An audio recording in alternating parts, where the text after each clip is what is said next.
Sementara itu, pemirsa, dari Kabupaten Aceh Besar dilaporkan banjir di sejumlah titik di wilayah Kabupaten Aceh Besar mulai surut. Ketinggian air yang sebelumnya mencapai 1 meter kini hanya berkisar 50 cm.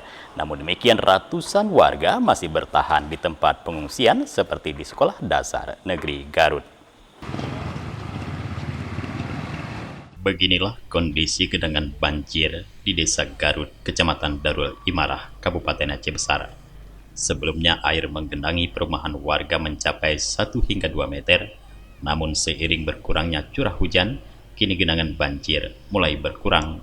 Seiring surutnya banjir, sejumlah warga mulai pulang ke rumah untuk membersihkan rumah dari genangan air.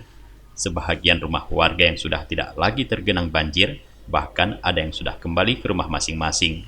Namun, warga mengeluhkan belum adanya penerangan. Pasalnya sampai dengan saat ini, PLN masih memadamkan listrik di wilayah yang terkena banjir. Bapak, rumahnya terendam? Itu rendam, Rendam ya? tapi udah ini sekarang sudah kering, udah gak ada. Oh, udah kering? Iya, turun. Kalau kemarin sih sini satu blok ini. Oh, Sekarang kan udah turun ini kan 40 sentian udah. oh. Kemarin sempat ngungsi, Pak? Ya, ujung. Paling ujungnya sih masih dalam segini. Oh. Ujung-ujungnya. Kemarin sampai selutut. Selutut ya? Selutut airnya dari ujung sana sampai sana yang paling dalam itu sepinggang. Kapan surutnya? Ini tadi sekitar jam 10 lah mulai surut sedikit. Sahur masih sama kondisinya. Kendalanya apa sekarang, Bu, yang dialami? Kalau kendala yang pertama memang ya kalau air kita nggak bisa kita ini kan ya karena memang tergantung alam turun. Memang kalau dari upaya manusia ya listrik Listrik ya? listrik karena ada sedikit bahan makanan di kulkas nggak bisa kita gunakan karena Listrik padam. listrik padam. Jadi sampai sekarang listrik masih padam? Masih padam mulai dari jam 11 kemarin, 11 siang kemarin. Baik.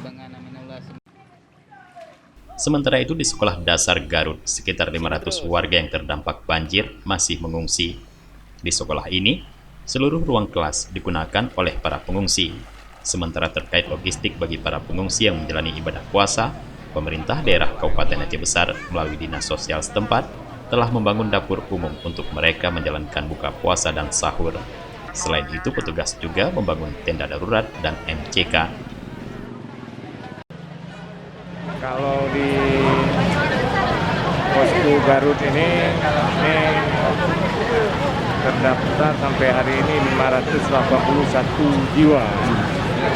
Kalau seluruh Aceh Besar, berapa banyak titik pengungsian dan berapa banyak Yang orang? termonitor di kita itu yang besar kecil yang sudah melapor ada sekitar 9, tapi yang kita fasilitasi dapur umum cuma 2.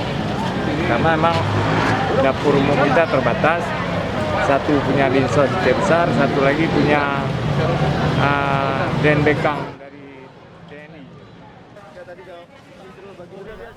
Badan Penanggulangan Bencana Daerah Aceh Besar menyebutkan sejumlah titik pengungsian korban banjir, masing-masing di SD Garut, SD Lampasi Engking dan warga dari Komplek Villa Buana mengungsi ke Komplek Yayasan Mahat Tahfiz Quran.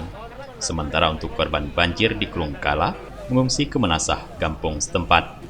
Dari Aceh Besar, Tim Liputan Aceh TV melaporkan.